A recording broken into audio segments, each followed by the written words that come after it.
toxic gets you nowhere, because if you're gonna find out, you're gonna find out.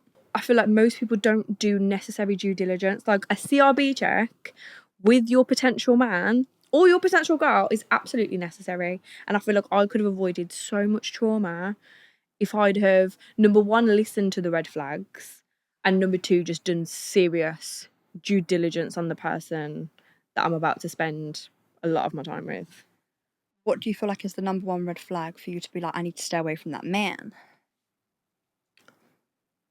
I don't know, because it's hard to see the red flag. Like, I feel like hiding the phone, like being sketchy with the phone, because if you're doing that, you're already showing me who you are and what you're about. I feel like the social media and the phone is a big thing. Go on the following. If you're following 58,000 girls, I'm sorry, he's trash. but would you say that leans more towards the toxic side? Yeah, but I feel like everyone's toxic. The girls that say they're not toxic are toxic. I promise you. Everyone that says, I don't do it, even if it's, oh, I look at what he's doing next to him when he's texting someone. Like it could be a level of you go somewhere that you know he's going, or it could be a low level of just looking over his phone. It's toxic. Yeah, it is. Anything that you're looking into someone else's privacy is toxic. I feel like it's just so hard in this day and age of like, because I don't want to do that. I don't want to be that person. Like, I've been there where I'm checking the phone, I'm trying to like look over your shoulder for your password, so when you fall asleep, I'm on that phone seeing what's going on. I don't want to be that person. See, I've done all of that, and I just feel like I've outgrown it now. Like I've definitely learned with dating. Like, so I've been single and dating for like nearly 3 years now, and I've learned toxic gets you nowhere, because if you're gonna find out, you're gonna find out. If someone's gonna do you dirty, it will come out, whether it's in 5 days, 5 years. That is true. That is true. It does. But then I'd want to know now. Like, I want to know now. Do you feel like it's better to not know than to know? Like, if you was in a happy relationship and your partner stepped out here and there, would you leave, or would you rather just not know if they're doing it? I would rather just not know. Really? I'd rather just not know, because I think, like, I don't know. No, that's wild. So you'd rather stay with a cheating man? No, but you don't know. If I'm not aware, then I don't care. Yeah, if I'm not aware, in my reality, you're not doing it. But I feel like I just don't want to cheat a man. Like, it's very, very hard in this day and age, I feel like, especially with like social media being such a big thing in our lives. Yeah. Because there's always something better out there. There's always like the next thing to chase along. And I feel like cheating's an adrenaline rush, essentially. Yeah, 100. And you can essentially get bored of your partner. So I feel like if you're spicing things up in the bedroom, going on dates, making it playful, like having that childlike in your relationship is very important. Otherwise, you're going to find that in someone else. Yeah, 100. Because I feel like a lot of the time, people that step out is they're in their relationship for like 4 or 5 years. Sometimes people do it. Look, let's not talk about the serial cheaters. Let's talk about the ones that they're cheating, but they're cheating because they're bored. But they haven't gone on a date in ages. They haven't, even if they can't afford a date, like it costs less than £20 to go get a nice meal, get some paint in, sit and paint each other, like make it playful, like have a little drink, make your relationship childlike, not childish. Absolutely. Bring your inner child out and your relationship will go so much further. Yeah, absolutely. But it's like, I feel like I just have such bad trust issues now that it's like, it's hard for me to even give that playful side, because I'm like, I'm going to give my all to you. I'm going to completely open myself and be myself around you, because it's very hard for me to be myself around people until I'm like comfortable. So if I'm comfortable with you, we're doing all of these things, and then I find out that you're cheating on me, I don't think I could deal with that trauma again. And I feel like part of me saying like do your due diligence is important, but at the same time, sometimes I'd rather just not know. And I think I don't know, because it's just like the disrespect. Like, why would you do that to me? And I feel like a lot of people, a lot of men, they say like every man cheats. I really don't think every man cheats. Like, I genuinely think there are good people out there. I know people that are in genuine relationships and they're like not interested to cheat because they're so whole and complete within themselves. And I feel like that's a lot of the time where men in these cheating relationships are going wrong. They're not whole and complete, so they have to go to other people to feel whole. Yeah. Or they're gay. And that is 90% of the time what it is. Women who stay around for the luxury and will just accept their man cheating, accept that their man's fucking other men. There's something not right with you inside. Yeah. Like, you don't have it. Like, why have you not got motion? No, because I don't care. Obviously, I want a man who can provide for me, but at the same time, I don't want a man who can provide for me and then I have to deal with bullshit. Yep. I'd rather have the man who's loyal and is a provider in a way that he can provide. Like, I'm not talking, you don't have to buy me like designer and luxury and everything. Just buy me a coffee. Like, do you know what I mean? Like, send me some money for a coffee, just day to day. Any normal man can do that. I would rather have a man like that than a man who is rich and giving me all the luxury and designer in the world, but he's also fucking out on me. I can't compromise on loyalty. Yeah, same. I feel like loyalty is everything. And it's just respect. Yeah.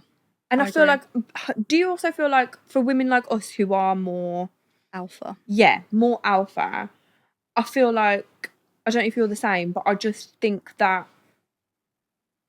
we shouldn't tolerate nonsense. And I know that you'll probably look at me like, really, Mads? But I am like understanding now. I feel like with you though, it's growth. And I feel like when you've been in a very long relationship, you're still like held back from experiences. Whereas I've had like, my longest relationship's been 3 years. Like 3 years, another 3 years. I've had a year and a half. Exactly. So you're like held back from experiences. You're just experiencing one person, one experience. Yeah. Whereas I've had to like, especially with me dating the last 3 years, I feel like that's really done a lot for me because I've learned a lot about myself. And I feel like until you learn about yourself, you're going to be in the shadows of your relationship. It makes sense. I think I've had to, even with like a new situation, I've had to navigate being able to trust someone because I just don't, at the moment, I genuinely don't have it in me. Like, I don't have enough mental capacity to deal with someone who could possibly hurt me again. Like, I feel like I am so like withdrawn from men and dating, and just like when men try to talk to me, I'm just like, just leave me alone. Do you know when men try to talk to me, I just feel like, what can you do for me? But it's not even that, it's just I don't. No, but not in a money way. Like, just like, what can you do for me? Because if you're not providing me and filling my cup with motivation, with inspiration, with support, with love, like, you're not showering me with blessings. Because we need that. We need that. Because I have everything. I pay my own bills. I can get anything I want when I want, right? I have the luxury to do that. And so do you. Yeah. So I feel like, obviously, it's so nice when a man treats you like, I feel like that's so important for a female because it makes me feel feminine. I don't know about you. 100%. But I feel like if you're paying for my nails, if you're paying for my eyelashes, or you're just like, babe, I've booked you a spa, like you and your girls go. I feel like a lot of men don't have the finances to do that, but I feel like that is going to make me respect you. And I'm going to be like, wow, like I'm in my soft girl feminine era. I don't have to be in my alpha because I feel like with my daughter, I'm in my alpha. With the business, I'm in my alpha. With trading, I'm in my alpha. In the gym, essentially, I'm lifting weights. That's in your alpha. I'm in my alpha 90% of the time in my life. And I feel like the only place I can be feminine is obviously when I'm sitting there doing my hair, my makeup, when I'm on a date, or when my man is treating me like a feminine woman. Yeah, 100%. And you've definitely taught me that. Like, I never used to think of things of like men just like paying for your maintenance and just sending you money for lunch or a coffee or something. Like, that was never a thing for me. But now you've made me realise that that actually is bare minimum. I feel like as well, where people go wrong, like you'll have people that like, people are going to say to us that we're gold diggers. Gold diggers. And no, a gold digger, let's just get this straight, right? A gold digger is a girl that has nothing. A girl that wants to dig your pockets because she has nothing. She can't provide it for herself. No. Someone that has their own, they just like the luxury that their man gives them and it makes them feel feminine. I also feel like as well, a lot of people will be like, that's just not it, right?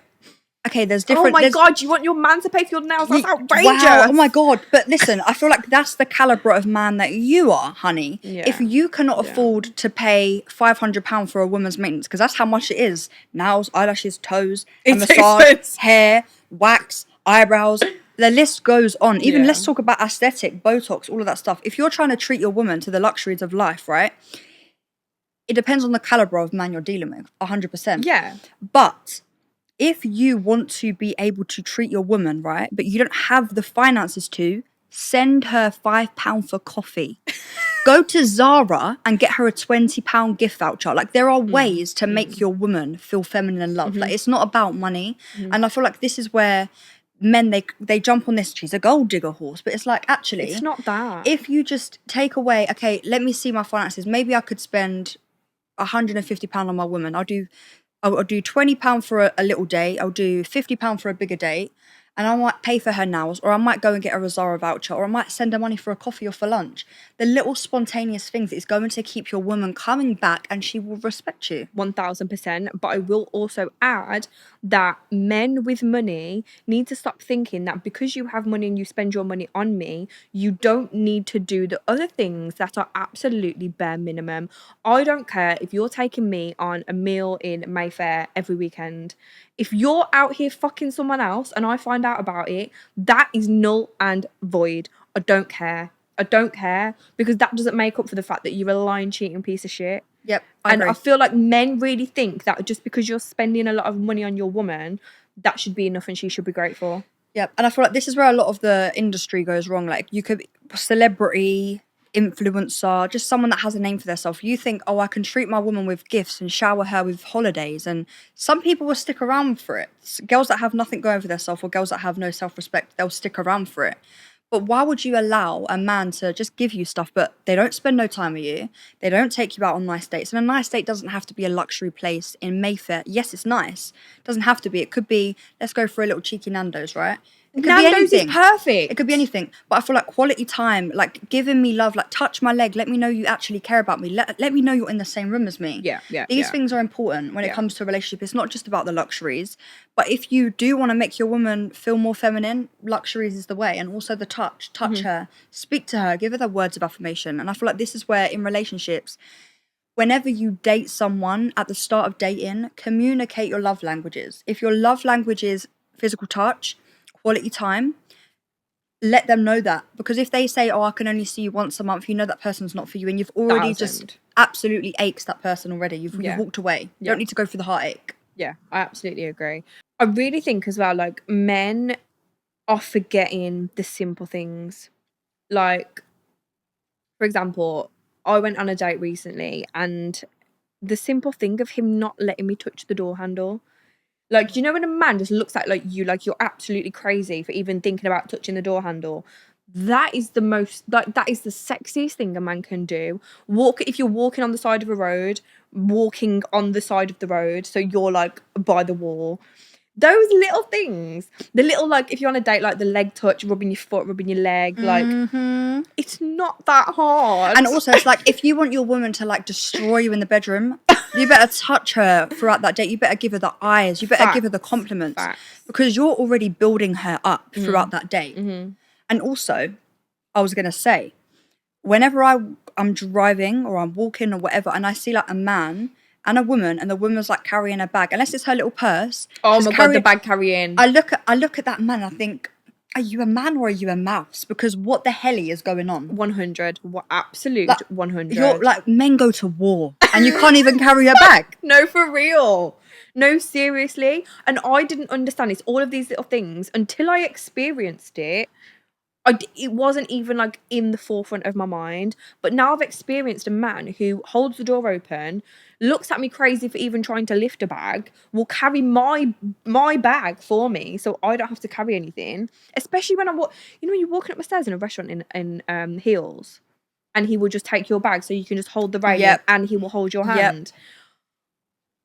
And the man, even tell and if you're walking up the stairs, the man should go behind you, because if I fall in my heels, you better catch me. This is catch me if you can. How do you feel? So we always debate about this. What's your take on like who walks in front? You walk together.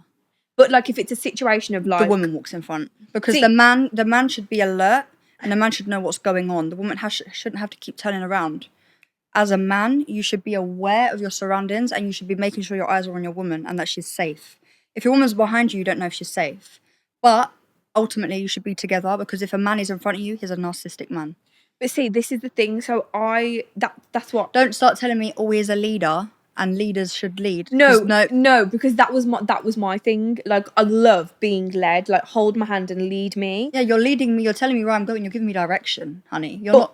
I'm not your dog. But that's what I'm saying. That's how I saw it. But then when the person I was dating broke it down like that, like, no, I have to make sure like I can see you. Whatever's in your vicinity, I'm there to protect it. And I was like, oh, yep, wow, yep. This is how a man should be. It all comes down to like morals and getting brought up.